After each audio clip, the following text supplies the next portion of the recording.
Hello everyone, welcome back to our channel English माध्यम के platform पे मैं हूं आपकी एजुकेटर प्रियंका ठाकुर और हम सॉल्व कर रहे हैं editorial based practice exercise. Start करते हैं आज का session with thought of the day, that is difficult roads often leads to beautiful destination. यानी कि कई बार आपको संघर्ष करने के बाद ही आपकी मंजिल तक पहुंचा जा सकता है। आपकी मंजिल तक पहुंचने का जो रास्ता है वो आसान नहीं होने वाला है, उसमें बहुत परेशानियां, बहुत चुनौतियां आएंगी। कई दफ़ा आपको टेस्ट किया जाएगा, आपको तोड़ा जाएगा, आप चोटिल होंगे, घायल होंगे, जो भी इमोशनली डैमेज होगा, फिजिकल बर्नआउट होगा, बट उसके बाद का जो मंजर होगा वो बहुत खूबसूरत होगा। ठीक है, चलिए इसी बात को ध्यान में रख के स्टार्ट करते हैं। Reading comprehension and practice exercise for SSC CGL 2025। During his visit to France this week, अपनी फ्रांस की यात्रा के दौरान जो कि इस हफ्ते हुई, प्राइम मिनिस्टर नरेंद्र मोदी, प्रधानमंत्री नरेंद्र मोदी स्टेटेड, उन्होंने कहा that India and France could be a force for global transformation, कि हिंदुस्तान और फ्रांस जो है दुनिया के परिवर्तन के लिए एक ताकत हो सकते हैं एक साथ मिलके। दिस स्टेटमेंट, ये जो स्टेटमेंट है, कैरेड सिग्निफिकेंट जियो पॉलिटिकल कंटेक्स्ट। इस स्टेटमेंट का जियो पॉलिटिकल यानी कि भू जमीन से जुड़ी हुई जो राजनीति है उसके अंदर बहुत महत्वपूर्ण तात्पर्य है, उससे बहुत महत्वपूर्ण इसका रिश्ता है। For both him and his host, दोनों के लिए ही, उनके लिए भी, मोदी जी के लिए भी, और उनके जो होस्ट हैं कौन है, फ्रेंच प्रेसिडेंट इमैनुअल मैक्रॉन, इनके लिए भी, इन दोनों के लिए बहुत ही जियोपॉलिटिकली सिग्निफिकेंट स्टेटमेंट है। The visit took place just before Mr. Modi's scheduled trip to Washington। ये जो विजिट है ये मोदी जी की जो वॉशिंगटन की यात्रा है, जो शेड्यूल्ड है ऑलरेडी, उससे जस्ट पहले हुई है। वेयर ट्रंप एडमिनिस्ट्रेशन, वेयर कहाँ, वॉशिंगटन में, वॉशिंगटन यानी कि यूएस में, जहां पे Trump administrations unpredictability has reshaped global dynamics, जहां पे ट्रंप सरकार ने ये जो अनप्रडिक्टेबिलिटी है, बिल्कुल अनसर्टेनिटी है, अनिश्चितता है, उसने पूरी दुनिया के ग्लोबल डायनामिक्स को, ग्लोबल मूवमेंट को, एक्टिविटी को चेंज कर दिया है, रीशेप कर दिया है। This was mister Modi sixth visit to France, ये मोदी जी की छठी यात्रा है फ्रांस की एज प्राइम मिनिस्टर, प्रधानमंत्री के तौर पे। While mister Macron has travel to India 3 times, और वहीं मैक्रॉन जो है हिंदुस्तान में 3 दफा आ चुके हैं। Fostering their visible rapport, fostering मतलब प्रोत्साहित करना, एनकरेज करना, किसके लिए, जो साफ तौर पे इनके बीच का जो तालमेल है, कनेक्शन है, उसको और मजबूत करने के लिए ये यात्राएं की जा रही हैं दोनों तरफ से।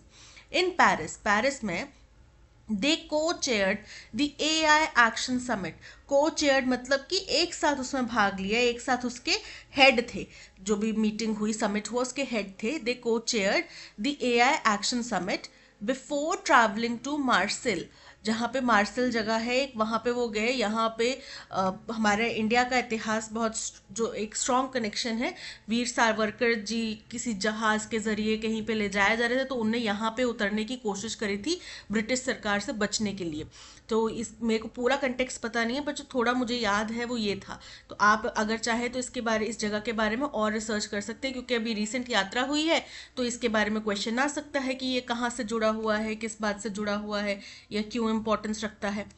There they inaugurated a new Indian consulate, वहाँ पे मार्सेल में उन्होंने क्या किया, इन्होंने एक नई इंडियन कॉन्सुलेट, कॉन्सुलेट क्या हो गया, जो दूतावास होता है, एम्बेसी जिसको बोलते हैं, तो वहाँ पे नया हिंदुस्तानी एम्बेसी को इनॉग्रेट किया गया।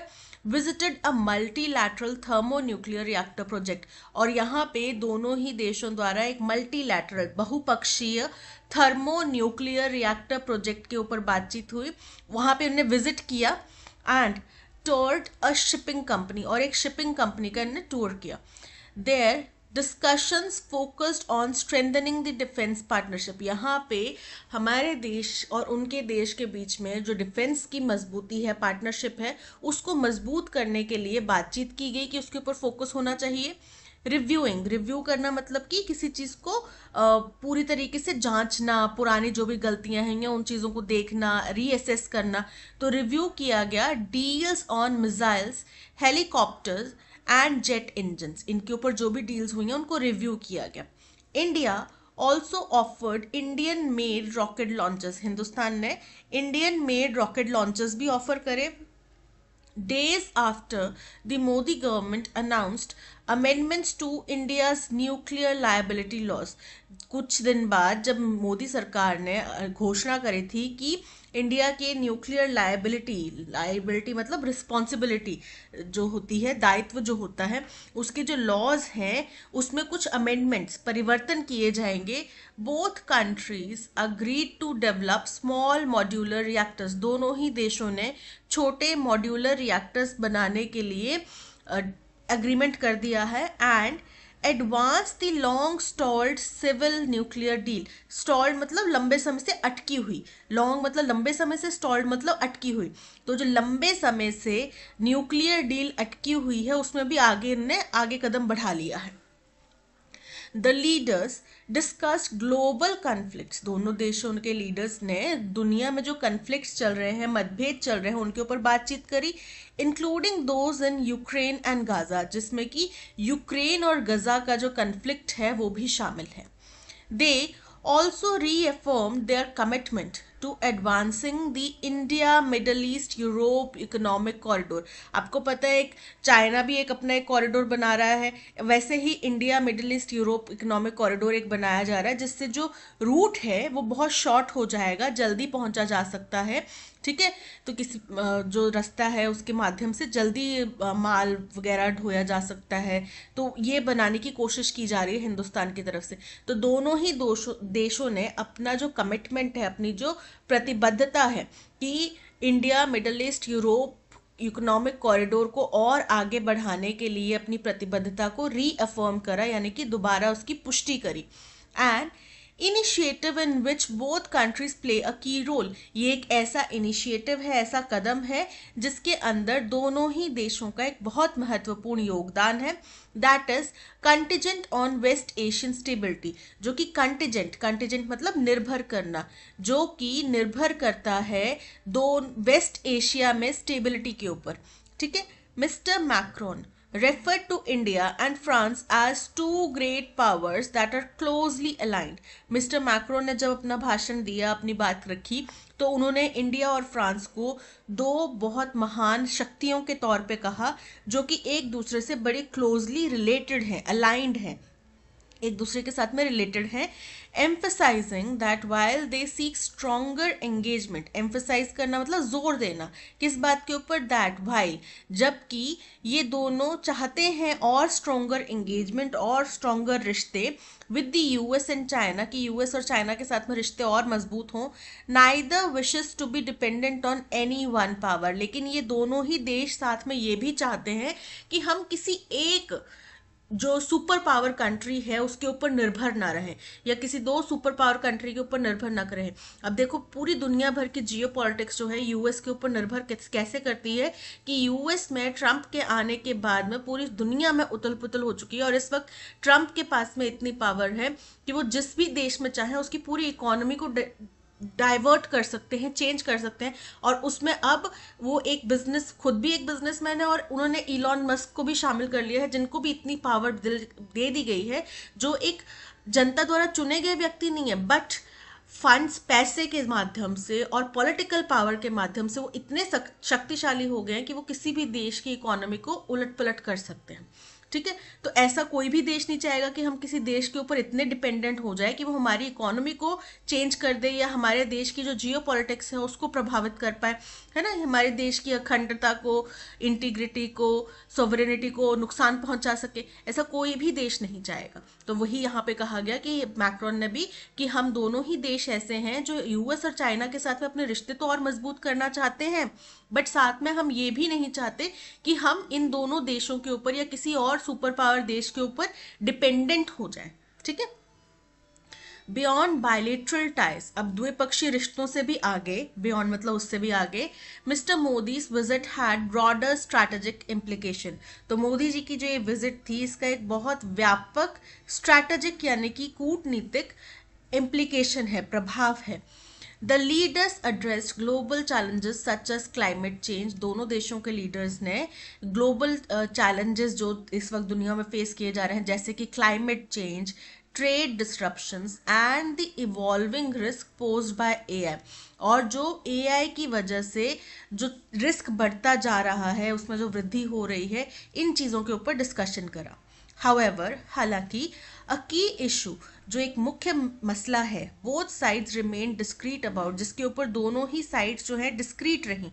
डिस्क्रीट रहना मतलब सिक्रेटिव रहना, जानबूझ के। अब मैं अब मेरे जो भी प्लानिंग्स हैं, मैं अपने, आप मेरे अच्छे दोस्त हैं लेकिन मैं अपने सारे पत्ते तो आपके सामने खोलूंगी नहीं, है ना। मेरे पास कोई प्लान बी होगा, प्लान सी होगा, मैं वो आपके सामने डिस्क्लोज नहीं करूंगी, ठीक है। तो सोच समझ के जो हमारी कूटनीति होती है, उसके माध्यम से अगर कोई चीज़ छुपाई जा रही है, डिस्क्रीट रखा जा रहा है, उसके बारे में आप सचेत हैं, सतर्क हैं, वो हो गया डिस्क्रीट। तो इसके ऊपर दोनों ही साइड्स काफ़ी डिस्क्रीट रही अबाउट वॉज, जिसके बारे में रही वो क्या था, on how to navigate relations with Washington, की वॉशिंगटन यानी कि यूएस यानी कि ट्रंप सरकार के साथ में अपने रिश्तों को कैसे नेविगेट किया जाएगा, यानी कि उनको किस दिशा की ओर मोड़ा जाएगा, कैसे हमारी इसमें कूटनीति काम करेगी, हम किस तरीके से प्लानिंग करेंगे कि वॉशिंगटन को हम वॉशिंगटन से फ़ायदा उठा सके, यूएस से फ़ायदा उठा सके, ट्रंप सरकार से फ़ायदा उठा सके।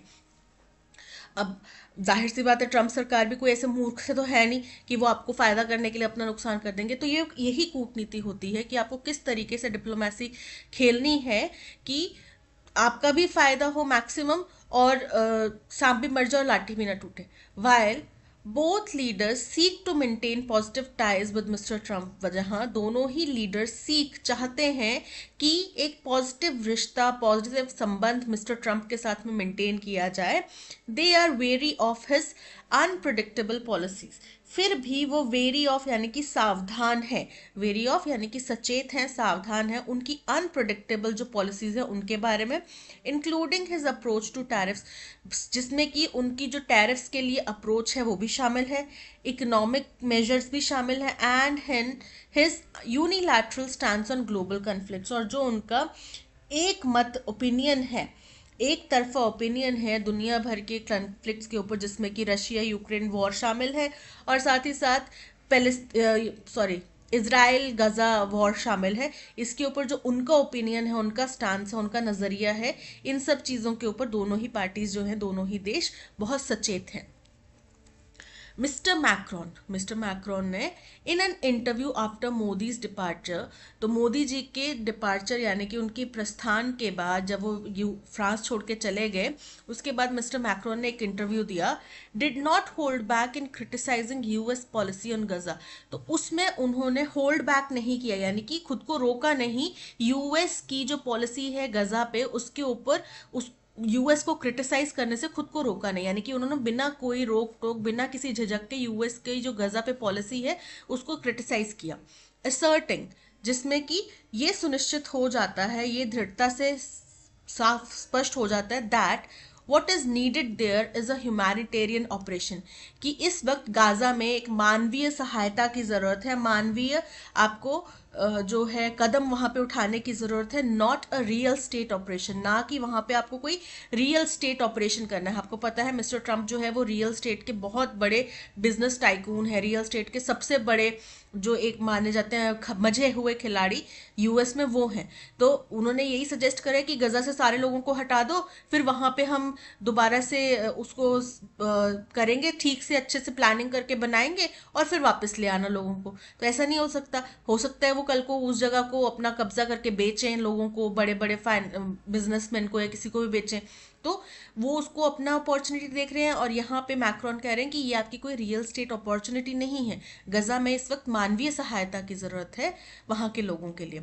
Mister Trump's independent dealings with Russia and China, mister Trump की जो इंडिपेंडेंट यानी कि बिना किसी के ऊपर निर्भर हुए जो डीलिंग्स है रशिया और चाइना के साथ में, ऑफन मेड विदाउट कंसल्टिंग की एलाइज इन यूरोप, जो कि अक्सर उनके जो मुख्य सहयोगी हैं यूरोप में और इंडो पैसिफिक में, उनकी बिना सलाह से लिया जाता है फैसला, and his disregard for the multilateral order, और जो उनका डिसरिगार्ड है, उपेक्षा है, इग्नोरेंस है किसके प्रति, कि बहुपक्षीय रिश्तों के ऊपर इसका क्या प्रभाव पड़ेगा, could become a longer term subject of discussion, ये एक बड़ा लंबा सब्जेक्ट बन सकता है डिस्कशन का, कि इसके ऊपर बड़ी लंबी डिस्कशन हो between mister Modi and mister Macron, इन दोनों नेताओं के बीच में।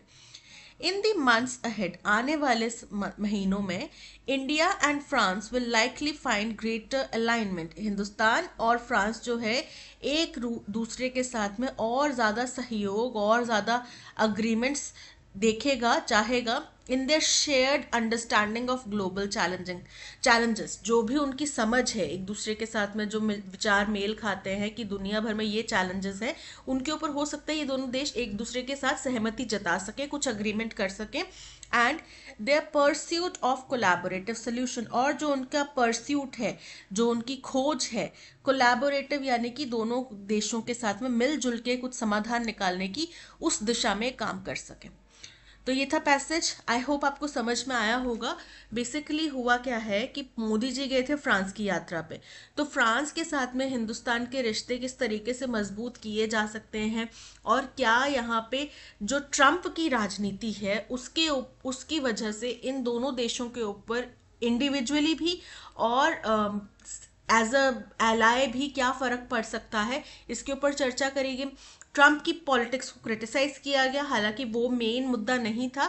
मेन मुद्दा था इंडिया और फ्रांस के रिश्ते, डिप्लोमेटिक रिलेशंस, जिनके बारे में बातचीत की गई, उनको समझने की कोशिश की गई।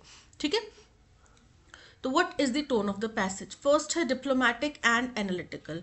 तो जाहिर सी बात है ये टोन बहुत ही ज़्यादा, जो इंडिया फ्रांस रिलेशंस है, उनकी जो कूटनीति है, राजनीति है, उनको समझने की कोशिश की गई, किस तरीके से ये दोनों देश एक दूसरे के ऊपर प्रभाव डाल सकते हैं, और कहाँ ये दोनों देश जो हैं एक सिंक में काम कर रहे हैं, दोनों की समझ एक जैसी है, उन चीज़ों के ऊपर डिस्कस किया गया। ठीक है, तो बिल्कुल डिप्लोमेटिक और एनालिटिकल है। पेसिमिस्टिक एंड अलार्मिस्ट, तो देखो पेसिमिस्टिक, हम अगर ट्रंप की नीतियों की बात करें तो उसके लिए अलार्मिस्ट ज़रूर है, लेकिन नेगेटिव नहीं है कि हाँ बिल्कुल ही ख़राब है। अब वो ट्रंप को लग सकता है सही है, हमें लगता है ख़राब है, हमें गलत लग रही है, लेकिन उसमें ऐसा तो नहीं है ना कि नेगेटिविटी कुछ झलक रही है कि नहीं अब तो सुधार हो नहीं सकता, ऐसा तो नहीं है। ठीक है, तो ये इनकरेक्ट हो जाता है। कैजुअल एंड लाइट हार्टेड, नहीं, ये कैजुअल बातचीत नहीं थी, ये डिप्लोमेटिक रिश्तों को समझने का एक प्रयास था, इनकरेक्ट है।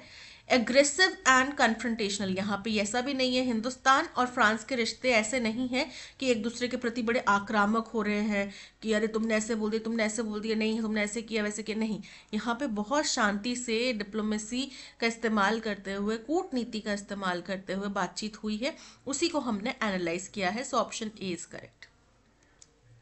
During Prime Minister Narendra Modi's visit to France, what key development took place concerning India's nuclear liability law? तो यहाँ पे फेर बदल करने की बात की गई है। हमारे जो न्यूक्लियर लाइबिलिटी लॉ है उसके अंदर कुछ अमेंडमेंट करने की बात की गई है, और साथ ही साथ दोनों देशों के बीच में कुछ रिएक्टर्स बनाने की बात की गई है। India revoked its nuclear liability laws all together, तो पूरी तरीके से हटाए नहीं है पर कुछ अमेंडमेंट्स की बात की गई है। ठीक है, और वो भी हुए नहीं है, बात की गई है, घोषणा की गई है। India and France agreed to develop small modular reactors, बिल्कुल करेक्ट है। French withdrew from all nuclear collaborations with India, incorrect है। India imposed stricter restrictions on nuclear technology transfers, incorrect है। Option B is correct।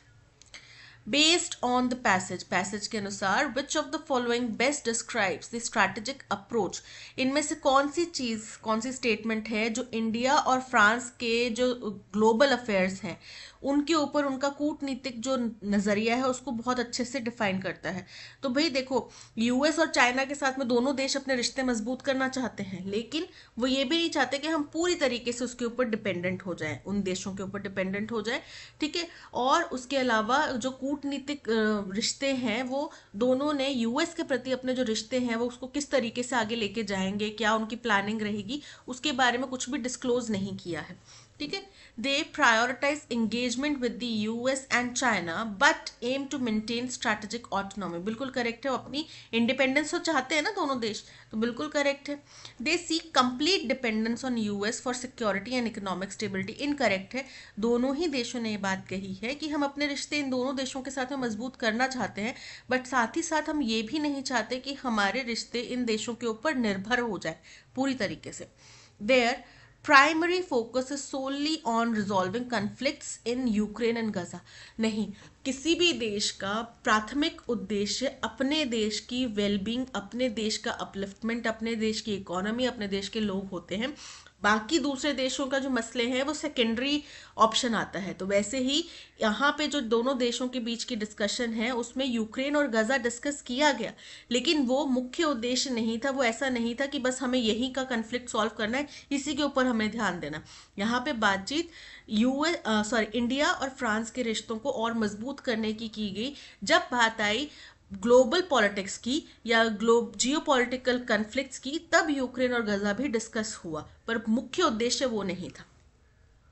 They prefer to avoid global economic and security alliances. Incorrect है, यानी कि क्या हो जाता है, option A is correct. What global issue did French President Macron openly criticize after Prime Minister Modi's departure?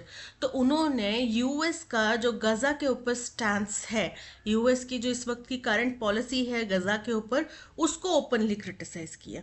Trade disruptions incorrect है, climate change incorrect है, US policy on Gaza option C is correct.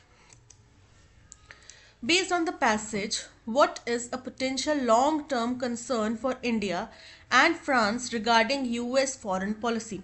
कि passage के अनुसार क्या संभावना है कि India और फ्रांस के लिए यूएस की फॉरेन पॉलिसी से जुड़ा हुआ लंबे समय तक डिस्कशन करने वाला या लंबे समय तक चिंता का विषय बनने वाला क्या उद्देश्य, क्या पॉइंट है जो लंबे समय तक एक विवाद का मसला बन सकता है? तो ट्रंप जिस तरीके से रशिया और चाइना के साथ में बिना अपने सहयोगियों की वेलबींग को, बिना अपने सहयोगियों की क्या उनकी मंशा है उसको जाने, जिस तरीके से उसके साथ में डिस्कशन कर रहे हैं, उनके साथ उनको डील कर रहे हैं, वो एक चिंता का विषय है जो लंबे समय तक, जिसके ऊपर जो चिंता का विषय बन सकता है। क्योंकि अब पाँच साल तक तो ट्रंप कहीं जाने नहीं वाले, 5-6 साल तक, है ना। तो 5-6 साल तक ट्रंप कहीं नहीं जाएंगे तो 5-6 साल तक उनकी पॉलिसीज जो है वो पूरी दुनिया की पॉलिटिक्स को प्रभावित करेंगी। The rise of artificial intelligence in global conflicts incorrect है। Trump's unilateral dealings with Russia and China बिल्कुल करेक्ट है, option B is correct. I have a dash for reading and want to become a writer when I grow up. तो आपको reading के लिए के प्रति क्या है? टैलो। टैलो क्या होता है? तो जानवरों का फैट होता है ना, उसको बोलते हैं टैलो। यूनिटी, यूनिटी मतलब एकता। पैशन, पैशन मतलब रुचि, किसी चीज में बहुत गहरा इंटरेस्ट होना। ड्रीम मतलब सपना, है ना, कुछ ख्वाहिश होना, कुछ सपना होना। तो यहाँ पे आपको रीडिंग के प्रति क्या है? पैशन है। तो I have a passion for reading and want to become a writer when I grow up. Excessive शब्द का एंटोनिम आपको बताना है। एक्सेसिव का मतलब होता है बहुतायत में, जरूरत से ज्यादा, अत्यधिक, ठीक है। तो एंटोनिम क्या हो जाएगा? फर्स्ट है मॉडरेट। मॉडरेट मतलब जितना चाहिए उतना, बैलेंस्ड, ठीक है। डिजायरेबल, डिजायरेबल मतलब जो आपको इच्छा है, जिस चीज की आप चाहते हैं, ठीक है। इनऑर्डिनेट, इनऑर्डिनेट का मतलब होता है कि बहुत अधिक मात्रा में, बहुत ज्यादा क्वांटिटी में। फ्लो, फ्लो मतलब बहाव, प्रवाह। तो यहाँ पे option A moderate is the correct antonym for excessive. The coaches decided to dash the regulations more strictly because the candidates were not paying attention during their training session. जो coaches थे उन्हें decide करा to dash the regulations more strictly। तो वो जो regulation क्या होते हैं, रूल्स एंड रेगुलेशन, नियम कायदे कानून, उनको और ज़्यादा स्ट्रिक्टली वो क्या करना चाहेंगे? एनफोर्स करना चाहेंगे, लागू करना चाहेंगे। क्योंकि जो कैंडिडेट्स थे वो नॉट पेइंग अटेंशन, वो ध्यान नहीं दे रहे थे ड्यूरिंग देयर ट्रेनिंग सेशन, अपने ट्रेनिंग सेशंस के दौरान में वो इसके ऊपर ज़्यादा ध्यान नहीं दे रहे थे। फर्स्ट है प्रोवाइड। प्रोवाइड मतलब कुछ प्रदान करना, कुछ उपलब्ध कराना। इंजॉय, इंजॉय मतलब किसी चीज को आनंद लेना। एनफोर्स लागू कराना। सप्लाई, सप्लाई मतलब उपलब्ध कराना। तो यहाँ पे आप नियमों को लागू करवाएंगे, ना कि उपलब्ध कराएंगे, ठीक है। So option C is correct. The scientist made an appalling discovery about the environmental impact of the drug. तो जो साइंटिस्ट कोई था, एक कोई साइंटिस्ट था, क्योंकि द बोला जा रहा है तो एक कोई पर्टिकुलर साइंटिस्ट जिसके बारे में शायद पहले बात हो चुकी होगी, उसने एक अपॉलिंग, अपॉलिंग का मतलब क्या होता है? बहुत ही भयानक, डिस्कवरी करी किसके बारे में, जो कोई एक खास ड्रग है जिसके बारे में पहले डिस्कशन हो चुका है, उस ड्रग का, द मतलब स्पेसिफिक कोई ड्रग, खास ड्रग, ठीक है। तो उस ड्रग के ऊपर उसका जो एनवायरनमेंट के ऊपर प्रभाव पड़ा है उसके बारे में बहुत ही एक भयानक डिस्कवरी उस साइंटिस्ट ने की, ठीक है। अब अपॉलिंग का करेक्ट स्पेलिंग जो है वो क्या होता है, APPALLING, ठीक है। यानी कि APPAW नहीं होगा, AP नहीं होगा, APPALLING, option C is correct. Grammatical error find out करना है। There has been an increase of the number of road accidents recently. Increase of नहीं होगा, increase in the number of, कि जितने संख्या एक्सीडेंट्स की होती है उसमें जो है बढ़ोतरी हुई है, तो इंक्रीज के साथ में प्रपोजिशन इन आएगा ना कि of. There has been an increase in the number of road accidents recently, so increase of की बजाय इन आएगा, बी में एरर है। Solving the riddle given by a teacher is farther beyond our capacity. अब जो farther है, farther मतलब दूर, ठीक है, और मतलब जो फिजिकली दूर है, डिस्टेंस में दूर है, और यहाँ पे आप बोल रहे हो बियॉन्ड योर कैपेसिटी, लेकिन आपकी क्षमता से परे है, आप ये बोल रहे हो, ठीक है। तो आप क्या बताना चाह रहे हो कि ये हमारी क्षमता से परे है, हमारी क्षमता से दूर है, तो आप क्या बोलोगे, फार्दर डिस्टेंस वाला तो नहीं बोलोगे, फारदेस्ट ये भी डिस्टेंस वाला ही है, फार बियॉन्ड योर कैपेसिटी मतलब आपकी क्षमता से बहुत परे है, so option B is correct. Fair, fair का मतलब होता है जो किराया वगैरह हो, है ना, और ये फेयर है मतलब वैलिड, वाजिब, जो कि सही हो, ठीक है, so option B is correct. I checked the dash to see if it will be rain or sunshine. तो आपको ये देखना है कि आज बारिश होएगी या आज सूरज निकला रहेगा, आज पिकनिक का प्लान बनाया नहीं बनाया, तो उसके लिए आप क्या चेक करोगे, आप वेदर रिपोर्ट चेक करोगे ना। तो आई चेक दी वेदर। अब देखो वेदर के बहुत सारे प्रारूप होते हैं। फर्स्ट है विदर, इसका मतलब होता है कुछ चीज झड़ना, ठीक है, जैसे कि पत्ते वगैरह झड़ जाते हैं ना, तो वो हो गया विदर, ठीक है। वेदर, WHETHER, इसका मतलब होता है कि या तो ये वाला स्थिति, ठीक है, यानी कि जहाँ पे आपको दो चीज़ों के बीच में कुछ डिसाइड करना होता है, वेदर दिस और दैट, ठीक है। I can not make up my mind whether to go or not, तो वो वाला वेदर जो हो गया वो WHE वाला वेदर हो गया। WETHER, इसका मतलब होता है कोई भी मेल जो प्राणी है उसको कैस्ट्रेट करना, इससे पहले कि वो सेक्सुअल मेच्योरिटी को पहुंच जाए उसको कैस्ट्रेट कर देना। और वेदर यानी कि मौसम, तो यहाँ पे ऑप्शन डी वाले वेदर की बात कर रहे हैं, so option D is correct. He was constantly gazing on the crime scene to find some clues. तो वो कॉन्स्टेंटली गेज कर रहा था, यानी कि उस जगह को घूरे जा रहा था, उसको एनालाइज कर रहा था, यानी कि ध्यान से देख रहा था। तो गेजिंग ऑन नहीं होगा, गेजिंग एट होगा। गेज के साथ में एट इस्तेमाल किया जाता है। Gazing at the crime scene, वो कॉन्स्टेंटली निरंतर क्राइम सीन को देखे जा रहा था ताकि उसको कुछ क्लूज मिल सकें। गेजिंग ऑन की बजाय gazing at, option D is correct. अब यहाँ पे हमें ऑप्शन सिलेक्ट करना है यूज्ड करेक्ट टेंस, जहाँ पे सारे टेंसेस करेक्ट हैं। यस्टरडे, कल, पिछले कल की बात है। वी आर, तो यस्टरडे के साथ में वी आर नहीं होगा क्योंकि पास्ट की बात है, आर प्रेजेंट को रिप्रेजेंट करता है, इनकरेक्ट हो गया। Yesterday we were painting the door when a neighbour stop by to say hello, correct है, कोई एरर नहीं है इसमें, यानी कि option B is correct. Yesterday we will जो है फ्यूचर को रिप्रेजेंट करता है, यस्टरडे जो है वो पास्ट की बात है, तो ये भी इनकरेक्ट हो गया। Yesterday we was, we singular है, वी प्लूरल है, और वॉज जो है वो सिंगुलर है, ठीक है, सिंगुलर वर्ब है, तो यानी कि ये मिसमैच हो गया, यानी कि ये भी इनकरेक्ट हो गया, तो option B is correct. No sooner had they left their home that it started raining heavily. तो जब आप no sooner वाली स्टेटमेंट्स बोलते हो तो इसमें क्या आएगा, no sooner had they left their home के साथ में no sooner than इस्तेमाल होता है, that नहीं इस्तेमाल, no sooner than, ठीक है। no sooner had they left their home, ये फर्स्ट कंडीशन होगी, then it started raining heavily, ठीक है, तो क्या होगा, no sooner their home that is home than अब यहाँ पे स्टार्ट्स है, स्टार्टेड नहीं है, their home than it started, C is correct. अब ये वाला देयर मतलब यहाँ वहां वाला वहां, देयर वहां, और ये है देयर किसी किसी लोगों के प्रति बिलोंगिंगनेस बताने वाला, ठीक है, कि उनका घर, तो वो बिलोंगिंगनेस बताने वाला देयर, तो option C is correct. The name should also be beneficial to a strong, long-lasting marketing campaign.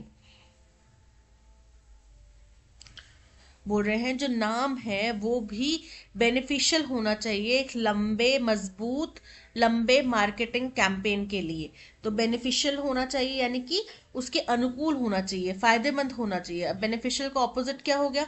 First है डिट्रीमेंटल। डिट्रीमेंटल का मतलब होता है हानिकारक, नुकसानदायक। तो बेनिफिशियल मतलब फायदेमंद है, डिट्रीमेंटल मतलब नुकसानदायक। Option A is correct.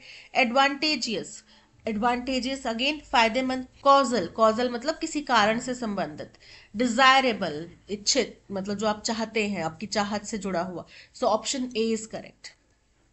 Although she is virtuous in her deeds, हालांकि वो बहुत ही वर्चुअस यानी कि बहुत ही धार्मिक या नैतिक है अपने कुछ भी कार्य में।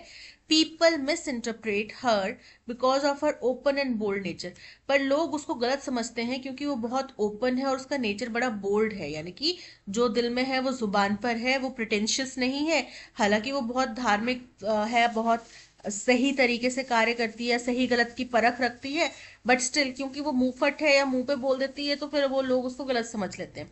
तो वर्चुअस का एंटोनिम बताना है। फर्स्ट है विकेड। विकेड का मतलब होता है बहुत दुष्ट, कपटी। तो वर्चुअस मतलब सही, एकदम सही, एकदम धर्म के अनुरूप या शास्त्रों के अनुरूप या जो मॉरली करेक्ट है वैसे काम करना। और विकेट हो गया जो मॉरली इनकरेक्ट है, ईविल है। कमेंडेबल, कमेंडेबल मतलब प्रशंसनीय। सेन, सेन मतलब समझदार। मॉरल, मॉरल मतलब नैतिक। तो यहाँ पे ऑप्शन ए विकेट is correct. Shivani go to school tomorrow for prize distribution. Shivani कल स्कूल जाएगी प्राइज डिस्ट्रीब्यूशन के लिए। अब यहाँ पे एरर क्या है? गो टू, गो टू यहाँ पे नहीं आएगा क्योंकि कल जाएगी तो विल आना चाहिए ना साथ में, फ्यूचर टेंस के लिए हेल्पिंग वर्ब भी आना चाहिए। Will go to school tomorrow for prize distribution. Shivani had gone, अब हैड जो है वो पास्ट के बताता है, हैड गॉन जो है पास्ट बता रहा है कि वो पास्ट में गई थी, लेकिन प्राइज डिस्ट्रीब्यूशन तो टुमारो होगा, कल होगा, तो ये इनकरेक्ट हो गया। गोज अक्सर जाती है, गोज जो है वो अक्सर होने वाली घटना को बताता है, जो कि यहाँ पे इनकरेक्ट हो गया क्योंकि कल जाएगी, अक्सर नहीं जाती। Shivani will go to school tomorrow for prize distribution, option C is correct. Has gone again ये जो है पास्ट की घटना को बता रहा है, जो कि इनकरेक्ट हो जाता है। Osmium is heavy metal in the periodic table, तो हैवी को सब्स्टिट्यूट करना है। ऑस्मियम पीरियोडिक टेबल में एक हैवी मेटल है, तो अगर एक हैवी मेटल है तो होना चाहिए इज अ हैवी मेटल, ठीक है, लेकिन यहाँ पे सिंपल हैवी मेटल लिखा है। अब देखो ऑप्शन में अ हैवी मेटल आ रहा है, कहीं पे द मोस्ट हैवी आ रहा है, द हैवियर आ रहा है, मोर हैवी आ रहा है, द हैवीएस्ट आ रहा है। अब देखो हैवी का हमारे पास में जो कंपैरेटिव और सुपरलेटिव डिग्री है वो है हमारे पास, है ना, कि कंपैरेटिव डिग्री में उसको बोलेंगे हैवियर और सुपरलेटिव डिग्री में बोलेंगे हैवीएस्ट। तो यहाँ पे हम इसके साथ में मोस्ट का इस्तेमाल नहीं करेंगे, ठीक है। हैवियर, हैवियर के लिए कुछ कंपैरिजन होना चाहिए। Heavier metal in the periodic table than dash. अब दैन क्या है? कुछ भी नहीं है यहाँ पे, यानी कि हैवियर भी नहीं आएगा, कंपैरिजन नहीं हो रहा। मोर हैवी भी नहीं आएगा क्योंकि क्यों? क्योंकि मैंने आपको बताया कि इसकी कंपैरेटिव और सुपरलेटिव डिग्री जो है वो मौजूद है, तो इसके लिए हमें साथ में कुछ हेल्पिंग चीज़ों की ज़रूरत नहीं पड़ेगी कि उसकी क्वांटिटी बताने के लिए, कि ज़्यादा कम बताने के लिए हमें कुछ हेल्पिंग वर्ड्स की यहाँ पे ज़रूरत नहीं है। तो क्या बन जाएगा? Osmium is the heaviest metal in the periodic table, option D is correct. Something that has the quality of being easily broken, कोई ऐसी चीज जो आसानी से टूट सकती है उसको क्या बोलते हैं? The items inside the box are brittle, handle with care, यानी कि आसानी से टूट सकते हैं, इनको सावधानी से इस्तेमाल करें या सावधानी से डील करें। डैमेज, डैमेज मतलब नुकसान। ब्रिटल, ब्रिटल मतलब नाजुक, option B is correct. Broken already टूटा हुआ, हार्ड कठोर, तो option B is correct. It was just before noon on June 26, June 26 1975 को दोपहर से जस्ट पहले की बात है। And my friend and I were out, और मेरा दोस्त और मैं बाहर थे, exploring the bustling by lanes of Delhi's Karol Bagh, जो दिल्ली के करोल बाग की जो बहुत बिजी सी लेन्स थी, बाय लेन्स थी, हम उनको एक्सप्लोर कर रहे थे, unaware that the emergency had been declared, हम इस बात से बिल्कुल अनजान थे कि इमरजेंसी घोषित कर दी गई है, and that it would change our lives in ways we could have never dash, हमने कभी सोची नहीं होगी, इमेजिन नहीं की होगी, और ये हमारे जीवन को इस तरीके से प्रभावित कर देगा जैसा हमने कभी सोचा नहीं होगा। We could have never imagined और एक्सपेक्टेड और ड्रीम्ड अबाउट। ठीक है, दो हालांकि Indira Gandhi had herself announce the emergency, कि इंदिरा गांधी ने खुद ही इमरजेंसी की घोषणा की in a national broadcast at 8 AM, एक देश को संबोधित करने वाले ब्रॉडकास्ट में 8 बजे IST, इंडियन स्टैंडर्ड टाइम के according. The news took its own time to reach the common people. अब क्योंकि उस समय पे स्मार्टफोन्स का जमाना नहीं था, घर घर में टीवी नहीं था, तो न्यूज आम जनता तक पहुंचने में समय लगा। who went about their business as always, जो कि अपने अपने काम पे जैसे हमेशा जाते थे वैसे जा चुके थे। However, हालांकि 2 hours into our outing, अभी हमें बाहर निकले हुए, बाहर एक्सप्लोर करते हुए 2 ही घंटे हुए थे, we dash something was wrong, हमें महसूस हुआ कि कुछ गलत है, कुछ अजीब है। The pavement shops began to thin out, जो पेवमेंट्स पे शॉप्स थी वो सिकुड़ने लगी, ठीक है, वहां पे कमी होने लगी। As we watched and the bigger outlets too looked ready to dash, जैसे जैसे हम देख रहे थे वैसे वैसे वो सिकुड़ने लगी वहां पे दुकानें, और जो बड़े बड़े आउटलेट्स थे वो भी रेडी टू डैश थे। अब रेडी टू क्लोज हो सकता है, रेडी टू शट डाउन हो सकता है। Many of them work behind half down shutters, उनमें से कई लोग जो है अपना शटर आधा बंद करके काम कर रहे थे। We were young but fancied ourselves as political animals, हम लोग युवा थे लेकिन खुद को हम ऐसे समझते थे, ऐसे हमारे दिमाग में हमारी ऐसी छवि थी कि हम पॉलिटिक्स के जानकार हैं या पॉलिटिक्स में रुचि रखते हैं, which at the time was short hand for being passionately anti Congress, जो कि उस समय पे संक्षिप्त मतलब था किस चीज का, कि आप कांग्रेस के विरोधी हैं एंड एंटी इंदिरा, या फिर आप इंदिरा गांधी के विरोधी हैं। There was no way we were going to head home without knowing what had happened. तो ऐसा कोई भी माध्यम नहीं था कि हम बिना ये जाने कि वास्तविकता में क्या हुआ है हम घर जाने वाले थे। There was already considerable excitement in our small friend circle over 2 developments. तो ऑलरेडी बहुत ज़्यादा एक्साइटमेंट था हमारे छोटे से फ्रेंड सर्कल में ओवर 2 महत्वपूर्ण डेवलपमेंट्स हो सकता है, सिग्निफिकेंट डेवलपमेंट्स हो सकता है, इंपॉर्टेंट डेवलपमेंट्स हो सकता है, गतिविधियां जो हुई थी।